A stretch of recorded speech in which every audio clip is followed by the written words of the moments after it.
यह का नाम दो वह का नस्ताइन। उम्मीद करता हूँ सबका खैरियत से होंगे। गाइज आज हमारे सामने है कंप्यूटर के एमसीक्यूज। 20 एमसीक्यूज हैं सिर्फ, और निहायत ही इम्पोर्टेंट है और बेसिक है। कोई इसमें रॉकेट साइंस नहीं है। कम है तो इजीली याद भी हो जाएंगे और जहन में रहेंगे इंशाल्लाह। सारे पीपीएससी, एफपीएससी और बैंकिंग के जो टेस्ट होते हैं और उसके अलावा जो भी पेपर्स हैं उसमें अब कंप्यूटर की जो सब्जेक्ट की रेशियो एमसीक्यूज की बढ़ती जा रही है, क्योंकि ज़माना है कंप्यूटर का है।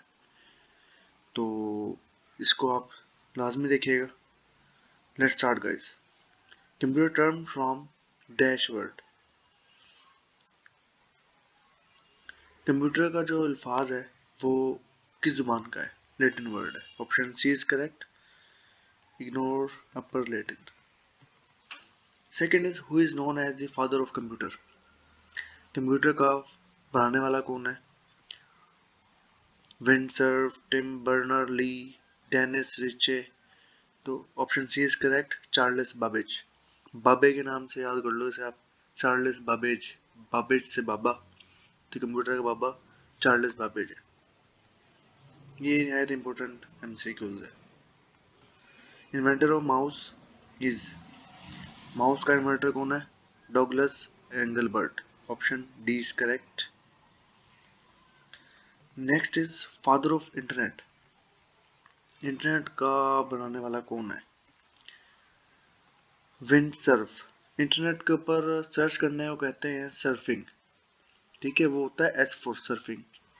तो विंड के बाद भी CERF सर्फ आ रहा है, ये सी से है। तो आप सी से जो सर्फ लिखा हुआ है इससे आप सर्फिंग याद कर लें कि जो इंटरनेट का बनाने वाला है वो विंड सर्फ है। ये भी नहायत इंपॉर्टेंट एमसीक्यू है, इसलिए मैं आपको क्लू दे रहा हूँ कि याद रहे। Next is A dash is an electric device that processes data and converts it into information. कौन सी ऐसी इलेक्ट्रिक डिवाइस है जो डाटा को प्रोसेस करती है और उसको इंफॉर्मेशन में कन्वर्ट करती है? अच्छा, डाटा और इंफॉर्मेशन में क्या फ़र्क होता है ये भी आप लोगों को पता होना चाहिए। डाटा होता है अनस्कैटर्ड फॉर्म में, यानी कि फैली हुई फॉर्म में, जिससे हम कुछ इंफॉर्मेशन अखज़ नहीं कर सकते, जिससे हम कुछ कंक्लूड नहीं कर सकते। तो उसको डाटा को क्लासिफाई करना, उसको एक रेंज फॉर्म में लेके आना, ठीक है, और उसको इस काबिल बनाना कि हम कुछ उससे हासिल कर सकें, कुछ कंक्लूड कर सकें। तो उस जो फॉर्म जो बनती है जिससे हम कुछ हासिल कर सकें उसको इंफॉर्मेशन कहते हैं। तो बेसिक पर्पस यही है कंप्यूटर का कि हम कुछ, फॉर एग्जांपल आपको एक मोटी सी मिसाल दूं कि एक फ्लैश में कुछ कार्टून की मूवी या कोई वीडियो डालते हैं, हम कनेक्ट करते हैं सिस्टम के साथ, और सिस्टम जो है एक सॉफ्टवेयर की मदद से, फॉर एग्जांपल VLC सॉफ्टवेयर है, हम उस वीडियो को क्लिक करते हैं तो कंप्यूटर हमारे सामने वो वीडियो ले आता है। वीडियो जो होती है उससे हम डाटा, कुछ जो इन्फॉर्मेशन है कुछ गेट कर सकते हैं।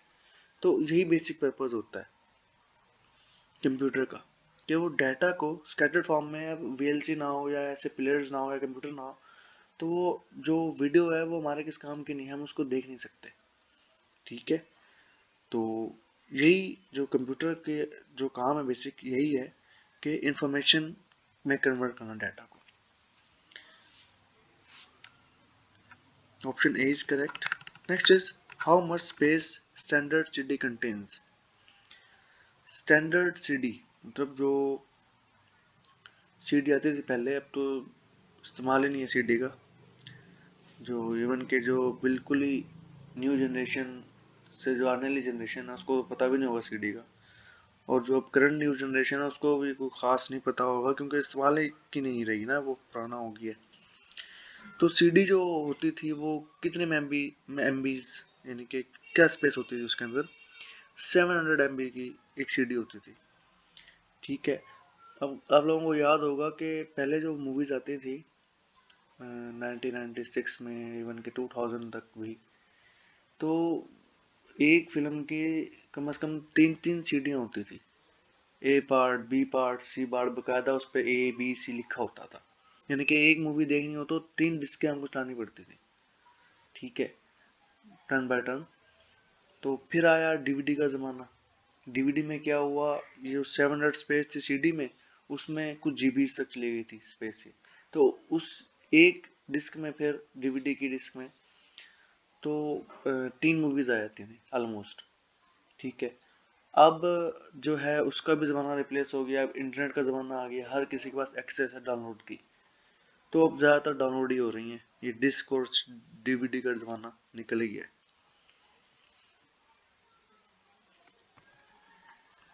Next is which one is not an input device. इनमें से दिए गए डिवाइसेस में से कौन से इनपुट डिवाइस नहीं है। अब कीबोर्ड पे कुछ टाइप करें हम, वो सिस्टम में चला जाता है, चला जाता है और हमें शोर होता है, तो इनपुट है ये, कीबोर्ड तो डिवाइस है। माउस हम बाहर हिलाते हैं और वो अंदर हिल रहा होता है, तो वो माउस कर्सर मूव कर रहा होता है, तो वो इनपुट डिवाइस है। स्कैनर, हम कोई डॉक्यूमेंट, कोई फाइल, ठीक है, रखते हैं स्कैनर में, और स्कैन करके वो सिस्टम में शो कर रहा होता है हमें, तो वो भी इनपुट डिवाइस है कि बाहर से अंदर फ्लो कर रहा है।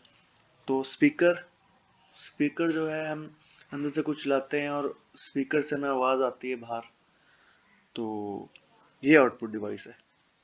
तो इनपुट डिवाइस कौन सी नहीं है, speaker is not an input device, option C is correct.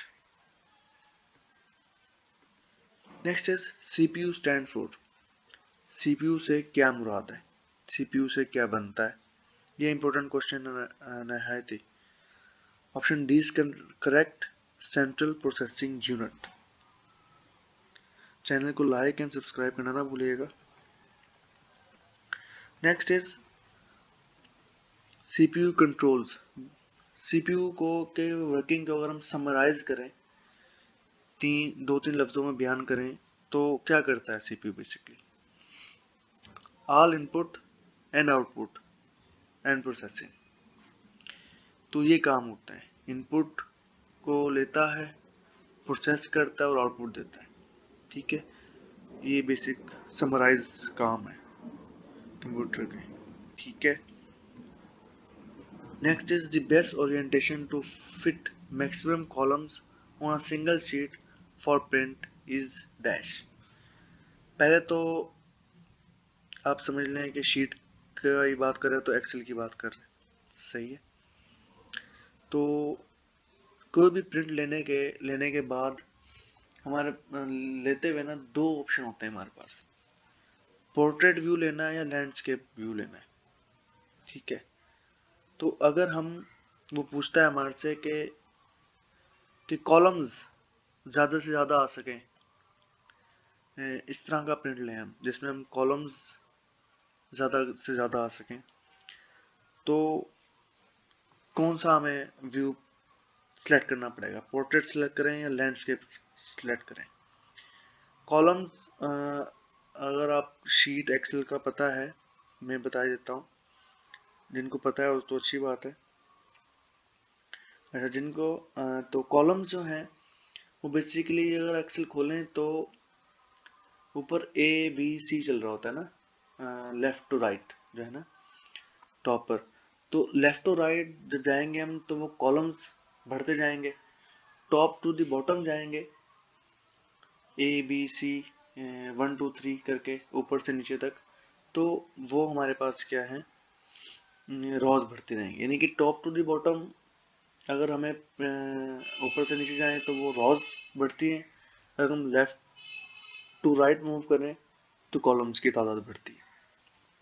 तो अगर हमें जो है मैक्सिमम कॉलम्स शीट पर ज़्यादा चाहिए, मैक्सिमम कॉलम्स का प्रिंट ज़्यादा है, हम इस तरह का व्यू सेलेक्ट करें, तो लैंडस्केप जो व्यू है वो हॉरिजॉन्टली ज़्यादा कैप्चर करता है, तो लैंडस्केप ठीक रहेगा, ठीक है।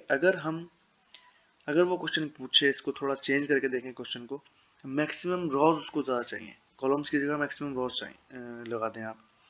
The best orientation to fit maximum rows on a single sheet. अगर उसको प्रिंट में मैक्सिमम रॉज चाहिए तो फिर कौन सा प्रिंट ओरिएंटेशन सेलेक्ट करे, वो वो पोर्ट्रेट को है। पोर्ट्रेट जो है वो वर्टिकली ज़्यादा कैप्चर करता है, टॉप टू द बॉटम ज़्यादा वो प्रिंट लेता है, ठीक है, उसमें डाटा ज़्यादा आता है। तो ये आपके सामने फिलहाल 10th का answer option B is correct, landscape है। 11 is where does the options of portrait and landscape present? Portrait और लैंडस्केप के ऑप्शन कहाँ कहाँ होते हैं? ये पेज लेआउट में, ऑप्शन ए इज करेक्ट, इसे पेज लेआउट ही कहते हैं। Next is UNIVAC is dash. UNIVAC क्या है? Universal automatic computer, option A is correct. Next is Fy की इज यूज्ड टू। Fy की ये टॉप पर कीज होती हैं कीबोर्ड पर, लेफ्ट टू द राइट बढ़ रही होती हैं, ये F1 F2 F3 और एंड पे F12 पे जाकर खत्म होती हैं।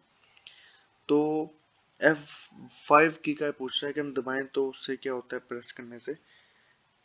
तो नीचे दिए गए ऑप्शन में हमें बेस्ट सेलेक्ट करना है कि सबसे ज़्यादा सूट क्या कर सकता है F5 को।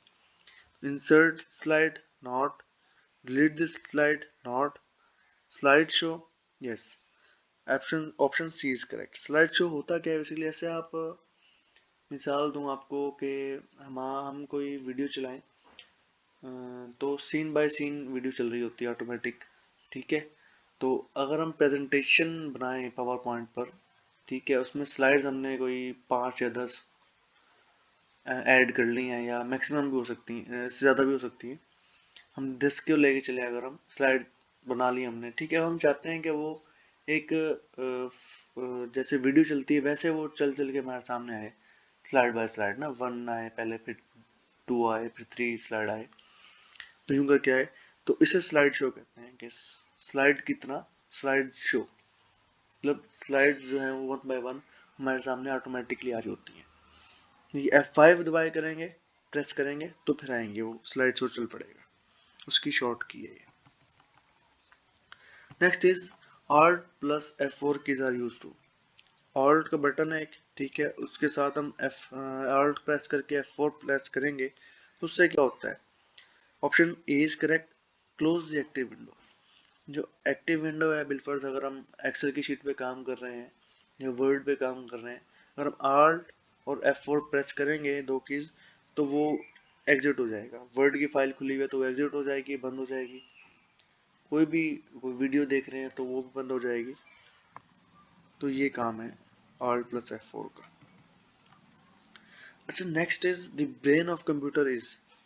कंप्यूटर का ब्रेन क्या है?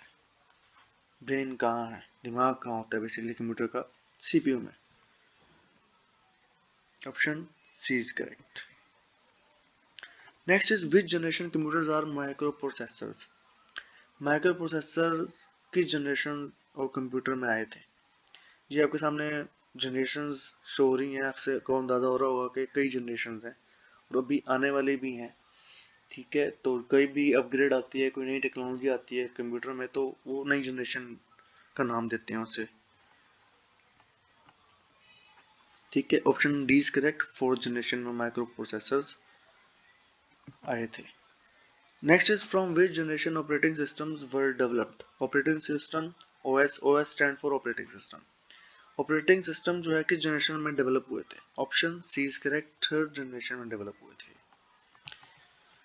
Next is 1 millisecond is, 1 millisecond किसके बराबर है? कोई भी स्पीड है तो उसको हम मिली सेकेंड में हम मेजर करते हैं, ठीक है। सिस्टम से रिलेटेड हो, कंप्यूटर से रिलेटेड हो, यूएसबी से रिलेटेड हो, उनकी स्पीड से, ठीक है। 1,000th of a second 1 millisecond के बराबर होता है। Next is integrated circuits are related to which generation of computers. IC stand for integrated circuits, ये भी एक क्वेश्चन आ सकता है, ठीक है। आईसी से क्या मुराद है? Integrated circuits are related to which generation of computers. IC किस जनरेशन ऑफ कंप्यूटर में आए थे? 3rd जनरेशन ऑफ कंप्यूटर्स में आए थे। इंपॉर्टेंट क्वेश्चन है ये भी, ठीक है। Next is last but not least 20 MCQs थे, देखिए सारे इंपॉर्टेंट है, आपको देखने से पता लग रहा होगा। The main electronic component used in first generation of computer was. Main electric component कौन सा इस्तेमाल हुआ था first generation of computer, transistors, vacuum tubes, integrated circuits, none of.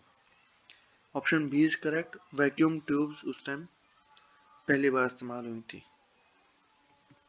ये 20 MCQs पूरे हो गए हैं गाइज। Thanks for watching. अपना बहुत बहुत ख्याल रखिएगा। चैनल को लाइक एंड सब्सक्राइब करना ना भूलिएगा। फी मान अल्लाह।